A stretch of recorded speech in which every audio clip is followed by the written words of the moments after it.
Écoutez, merci d'être, parmi nous pour cette, masterclass numéro 4. Aujourd'hui, on va s'intéresser aux questions d'éthique autour de l'IA. On va aussi voir, quelles sont, ses limites et s'intéresser un peu, quels sont les contrôles aussi qui sont mis sur l'IA, quels impacts ça peut avoir. Donc, ça se contracte, ça se contraste, pas mal des derniers meet-up. Voilà, bon, je vais laisser Gaëtan, vous présenter, du coup, le contenu de notre présentation d'aujourd'hui. Très bien, merci Thomas. Et alors oui, du coup, effectivement, aujourd'hui, la présentation, donc cette avant-dernière masterclass sur l'éthique et les limites de l'IA va s'articuler en fait donc sur 3 axes majeurs.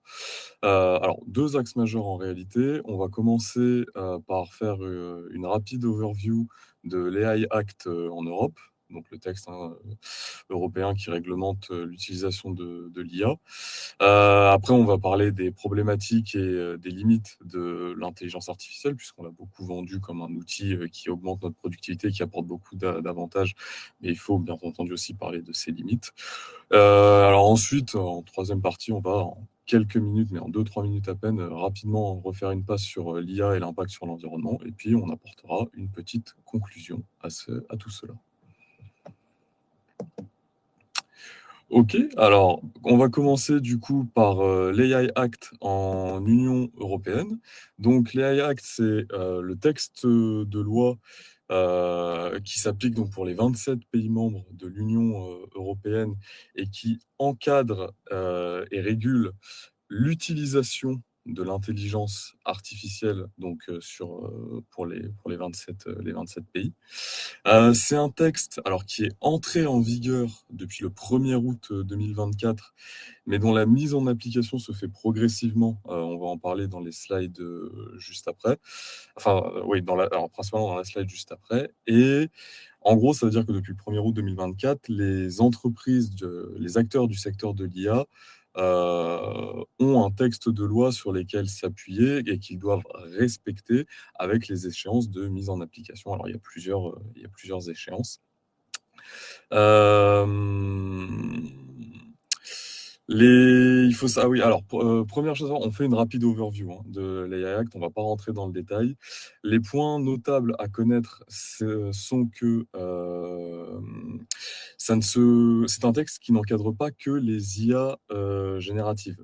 Ça concerne toutes les technologies d'IA en général. Donc en fait, en 2022, on a eu, ChatGPT, l'IA générative, mais en fait, toutes les technologies d'IA qui étaient déjà répandues, qui existaient, avant, elles sont concernées par l'AI Act. Les réseaux de neurones très spécialisés dans un domaine, les méthodes de machine learning, les algorithmes de machine learning, excusez-moi. Ce sont des technologies qui sont aussi concernées, par, l'AI Act. C'est un document qui stipule que les concepteurs d'intelligence artificielle doivent s'engager sur la finalité de leur système. On va voir juste après aussi pourquoi, ils doivent déclarer quelles sont leurs intentions quand ils, mettent sur le marché une intelligence, artificielle. Et le point, le plus important, c'est lors de sa création, ceux qui sont en charge d'écrire le texte ont rapidement compris donc qu'en fait, on ne va pas encadrer, un script en lui-même. En fait, l'image, c'est-à-dire on ne va pas encadrer une ligne de code. Le droit d'utiliser ou non de mettre en place une ligne de code, on va réguler comment on l'utilise. Alors la ligne de code, c'est pour l'image, mais du coup, c'est le modèle en général. On régule comment on utilise le modèle plus que, la technologie, en elle-même. Donc ça, ce sont les grands points de l'AI Act. Maintenant, si on rentre un peu dans le détail et là, justement, on va pouvoir parler ensemble de l'échéancier. En fait, le texte, il stipule alors 4 niveaux de risques concernant l'utilisation des modèles d'intelligence artificielle. Alors, vous avez peut-être entendu parler 5 parce qu'il y a une catégorie qui est un peu particulière, on va en parler. En gros, tout en bas de la pyramide, on a toutes les IA dont l'utilisation représente un risque minimal. Donc, c'est quand c'est sur des secteurs très spécifiques, donc des jeux vidéo, des filtres anti-spam. À chaque fois, donc, la slide propose une petite image hein, pour comprendre, pour faire un parallèle. C'est comme un complément alimentaire à ce niveau-là.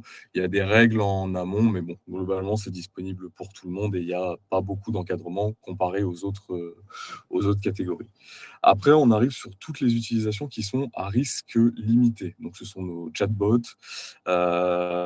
tous les outils qui vont concerner l'analyse de sentiments, tout ce qui part d'un contenu réel, une vidéo, une image, et que l'on transforme avec une technologie d'IA, donc les fameux deepfakes, souvent avec des intentions malveillantes, bien entendu, et les IA génératives, donc nos ChatGPT, Gemini et compagnie.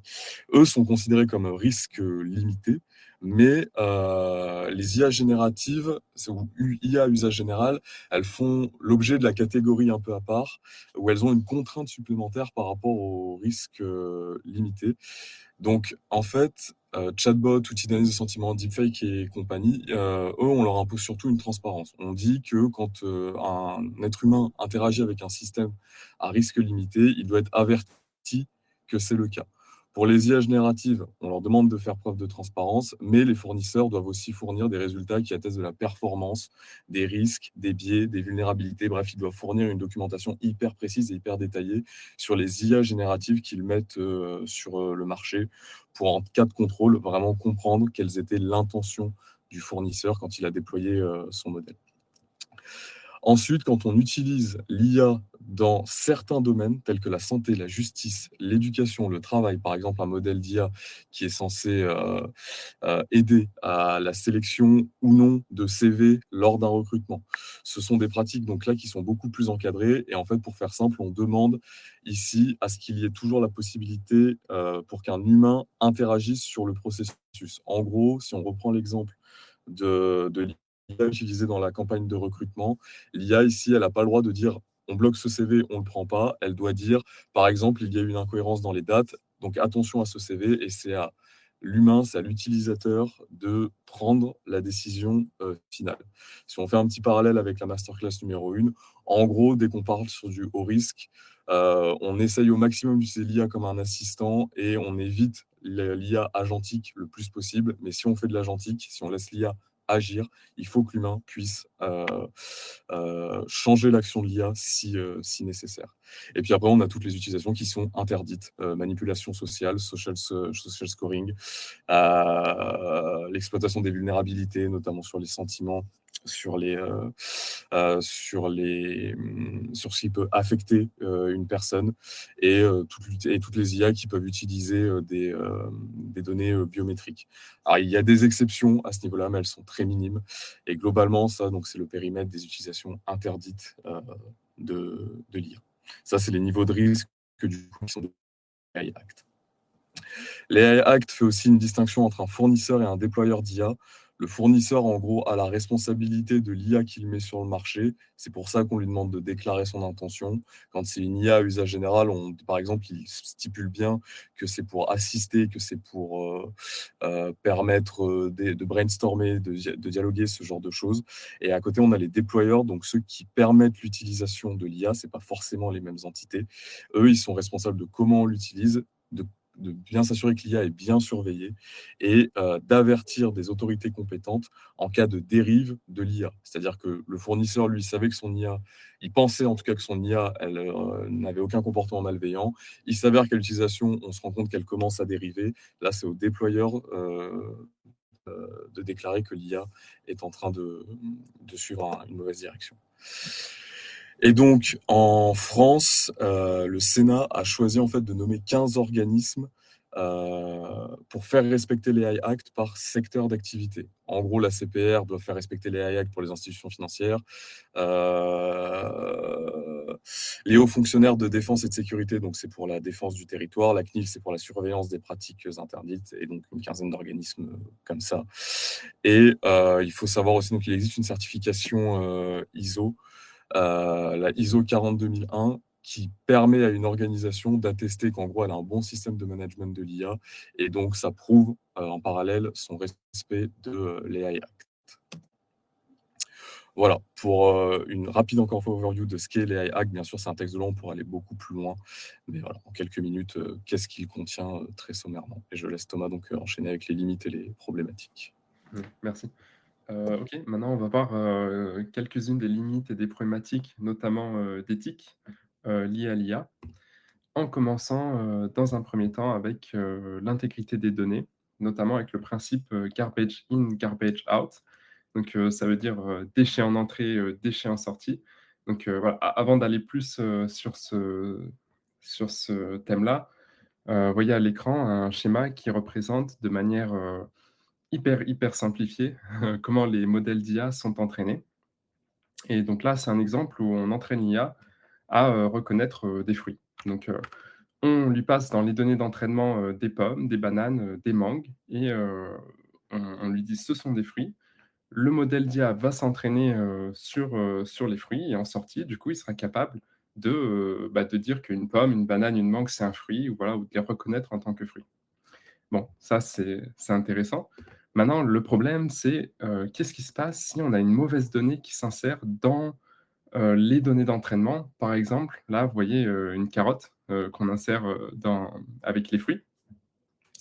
Et donc, cette donnée-là peut se retrouver ici, pour plusieurs raisons, mais voilà, elle est là et on dit à l'IA: «Ce sont des fruits». L'IA va s'entraîner et en sortie et ben, quand l'IA verra, une carotte, elle nous dira: «Bah, c'est un fruit», alors que c'est pas le cas. Donc ça, c'est le principe de garbage in, garbage out.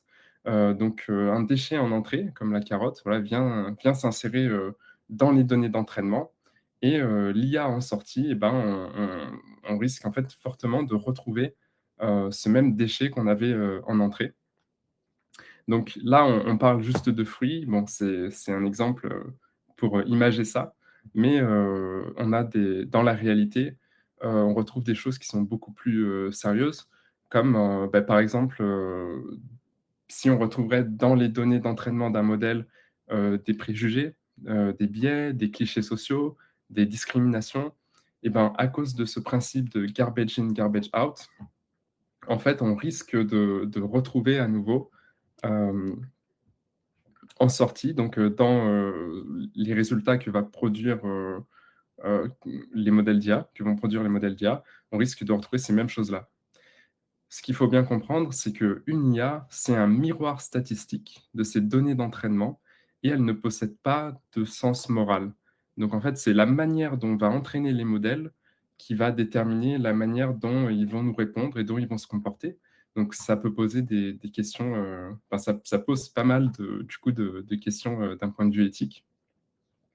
Par rapport à l'IA, heu il y a plusieurs exemples, qui me viennent en tête, comme, si on imagine un pays autoritaire qui développe, sa propre IA, qu'elle met à disposition, que c'est la seule IA à disposition de sa population, par exemple, et ben, on peut se douter que l'entraînement, de cette IA ne sera pas totalement impartial, enfin, et bon, on retrouvera ces mêmes résultats en sortie. Donc voilà, c'est juste pour comprendre un peu, surtout cette notion-là, que, l'IA se comporte de la manière, en fonction de la manière dont elle a été entraînée. Donc comment l'erreur s'infiltre? Bah, via plusieurs biais, c'est plus ou moins facile à expliquer. On a par exemple le biais de sélection. Si dans les données d'entraînement, on ne représente pas, par exemple, toute une population ou, voilà, que les données ne sont pas suffisamment, diversifiées ou inclusives, on peut avoir voilà, des problèmes qui vont s'infiltrer dedans et qu'on retrouvera en sortie. Le biais historique, c'est peut-être un peu plus, facile à comprendre. En fait, tout simplement, les la société, les manières de penser, évoluent constamment. Heu, Certaines choses qui étaient peut-être acceptables, il y a, des dizaines ou même, il y a 50 ans de ça, ne le sont plus aujourd'hui grâce au progrès et c'est tant mieux. Mais si on entraîne l'IA sur ces anciennes données-là, voilà, c'est l'IA est capable de se dire que, bah, ça, c'est la bonne manière de penser parce que, voilà, c'est ces données-là qu'on me fournit et on peut retrouver, ces mêmes choses-là en sortie et une fois de plus, c'est problématique. Le biais de confirmation, c'est un peu plus compliqué à illustrer. En fait, dans l'entraînement des modèles ouais, il y a plusieurs choses. Quand les modèles d'IA sont entraînés, ils s'entraînent sur des textes qui ont été écrits par, des humains et nous, les humains, on a, nos propres, points de vue. On a nos avis subjectifs sur tout un tas de choses et les modèles d'IA peuvent s'entraîner sur ces textes, subjectifs et lorsqu'une même idée, subjective est partagée par beaucoup de personnes, par exemple, donc qui serait présente dans beaucoup d'articles ou dans beaucoup de textes, et ben, l'IA peut reprendre, ces choses-là sans forcément, que ce soit une idée qui soit juste ou impartiale. Bref, voilà, les données d'entraînement doivent être sélectionnées avec soin. C'est pas notre responsabilité à nous, c'est les ingénieurs, les chercheurs, des OpenAI, Google qui, je pense, travaillent dur, sur ça. Nous, ce qu'il faut, c'est juste comprendre que, il y a cette notion-là, en fait, d'intégrité des données. L'IA n'a pas de sens moral, attention, si on utilise, voilà, comme Gaëtan parlait, tout à l'heure de l'IA pour le recrutement, pour l'analyse de CV, voilà, attention à ça. Il y a eu, juste pour finir, il y a un petit exemple avec Amazon qui, en 2018, avait, créé, donc c'était avant l'IA générative, hein, en 2018, ils avaient créé une IA, expérimentale de recrutement. Ils avaient entraîné cette IA-là sur, 10 années de CV, et l'idée, c'était, de demander à cette IA-là, voilà, on lui donne 100 CV et tu nous donnes, les 5 meilleurs selon toi et on les recrute, voilà. Et en fait, ils s'étaient rendus compte que, l'entraînement de ce modèle-là, de cette IA, avait,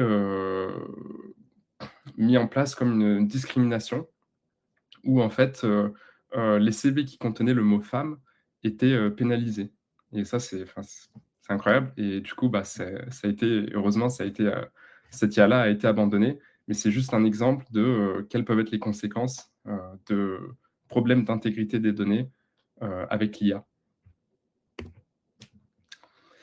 Alors, la fiabilité du résultat, c'est, un autre axe. Donc, là, j'ai remis une slide, sur, les hallucinations.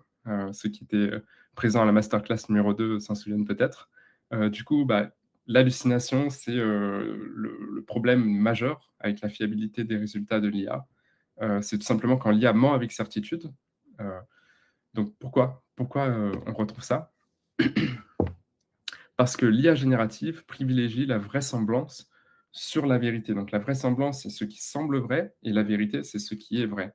Et la manière dont les LLM, donc les modèles de langage, sont conçus, ils sont conçus pour être fluides et convaincants. En fait, ils cherchent toujours quel est le prochain mot le plus probable et ça, c'est la vraisemblance, en fait. Quelle est la suite de la phrase la plus vraisemblable? Et ça ne donne pas forcément des résultats exacts. C'est pour ça qu'on se retrouve avec, le problème d'hallucination. Voilà, maintenant sur les derniers modèles les plus récents, c'est beaucoup mieux que ça pouvait l'être il y a quelques années quand même. Mais attention, aux hallucinations. Donc bon, c'est bien beau, intégrité des données, fiabilité du résultat, ça c'est des défauts de l'IA, des défauts potentiels en tout cas, il faut en être conscient. Nous, de notre côté, qu'est-ce qu'on peut faire? Bah, déjà, on a une responsabilité en tant qu'être humain. Il faut avant tout garder notre esprit critique, ne pas faire confiance à l'IA aveuglément. Heu, voilà, réfléchir à quels sont nos cas d'usage d'intelligence artificielle. Vérifier les données importantes, surtout. En fait, tout ça, ça peut être repris par le principe de human in the loop, donc l'être humain dans la boucle. Donc en fait, dans ce principe-là, on est, constamment présent avec l'IA, on est aux commandes. En fait, c'est pas l'IA qui commande, en fait, c'est l'IA qui propose et l'humain dispose. Donc voilà, on remet en question les résultats, on pilote, on échange, on surveille. Voilà, on ne fait pas confiance aveugle, on garde notre esprit critique et ça, c'est une bonne manière d'évoluer avec, l'intelligence artificielle. Pour finir cette partie, quelques autres problématiques, qu'on n'a pas le temps forcément de mentionner. Heu, Bah, déjà la propriété intellectuelle et le droit d'auteur, ça c'est pas rien parce qu'en fait, l'IA, on parlait de l'entraînement des modèles. En fait, l'IA apprend, sur le travail des autres et souvent sans consentement, sans créditer non plus et bah, ça pose pas mal de soucis, heu, bah, d'un point de vue juridique et même, moral pour la rétribution des auteurs, d'origine. Et voilà une autre problématique, c'est, côté, impact environnemental. Donc je vais laisser Gaëtan, prendre la suite. Très bien, mais alors, de toute façon, on va en parler en 2 minutes, mais oui, du coup, l'IA, bon, ça, c'est quelque chose que tout le monde sait. Ça a un impact sur l'environnement, de par sa consommation, en énergie. Alors un chiffre qu'on a déjà donné, c'est qu'à l'inférence, donc à l'utilisation du modèle, une IA, faire une requête à une IA, ça consomme 3 fois plus que faire une simple requête, Google. À l'entraînement, il faut savoir qu'entraîner un modèle, alors type le GPT-3 de OpenAI, c'est en un entraînement, c'est l'équivalent de la consommation électrique de 600 Français, par an. En fait, l'ordre de grandeur, hein, c'est un entraînement, ça consomme, plus du million, de mégawattheures. L'arrivée de l'IA, c'est un peu moins visible, mais on en entend quand même un peu parler. Ça a entraîné dans son sillage, une course à l'énergie. On voit passer des articles comme quoi Google, est en train de s'intéresser au marché de l'énergie, à potentiellement racheter des compagnies ou autres, ou d'autres entreprises qui cherchent à posséder leur propre mini centrale nucléaire, ou autres. Il y a une vraie course à l'énergie aussi qui s'est lancée, avec bon, bah, toujours cette question de, et encore là, on reste purement dans le cadre de l'électricité, bah, comment est produite cette électricité? Et forcément, on passe sur la partie du mix énergétique. Plus c'est fait avec des énergies vertes ou du nucléaire, en tout cas des énergies non polluantes, à la limite, mieux c'est s'il faut choisir, parce que c'est des quantités d'électricité phénoménales qui sont consommées. Et encore une fois, on reste dans le cadre de l'électricité. On ne parle pas de l'utilisation, enfin, on devrait en parler, mais juste l'électricité, ça ne couvre pas le sujet de l'eau potable qui est consommée, qui entraîne potentiellement des déplacements de population, comme ça s'est observé au Mexique. Donc voilà, c'est un rappel, c'est entre guillemets du bon sens parce qu'on en est tous conscients, mais un rappel fait pas de mal que l'IA, c'est en termes de consommation d'énergie, c'est vraiment, vraiment pas neutre. Voilà, et c'est la conclusion de cette 4e masterclass sur donc l'éthique et les limites de l'intelligence artificielle. Il y a un meet-up dédié donc au format vraiment 40-45 minutes qui va être consacré à ces sujets, même 2 meet-up, pardon, un sur l'éthique et un sur l'environnement, qui vont être dédiés à ces sujets. Donc on pourra aller plus dans le détail. Et puis, bah voilà, c'était l'avant-dernière masterclass. Je laisse la main à Thomas sur ce qui arrive pour la suite. Merci, bah, du coup, ouais, merci d'être là, nous avoir suivis, jusqu'à présent, nous avoir suivis aujourd'hui. Bah, il y a la dernière masterclass qui va se dérouler dans 2 semaines. Ça va se dérouler, je pense principalement sans nous. Enfin, peut-être on fera une apparition, mais ce sera, il y aura d'autres intervenants. Voilà, Léa, est-ce que tu peux présenter rapidement, la prochaine masterclass, s'il te plaît? Yes, bien sûr. Alors la prochaine masterclass, ça sera, sous un format, table ronde avec en intervenant donc 2 extiens. On aura Stéphane Cohen et Bilal, qui vont intervenir et Bilal présentera son livre qu'il a écrit, récemment et qui est sorti récemment sur l'intelligence artificielle justement, et ils parleront justement des cas, appliqués à Extia, comment, l'IA est utilisée chez Extia, comment on peut aussi, automatiser plein de choses, comment on met en place, des robots, un tas de sujets, qui vont être aussi, passionnants et qui viendront conclure justement, ces, 5 masterclass. Et donc vous pouvez également retrouver, les replays, sur YouTube et celui-ci sera également disponible sur YouTube.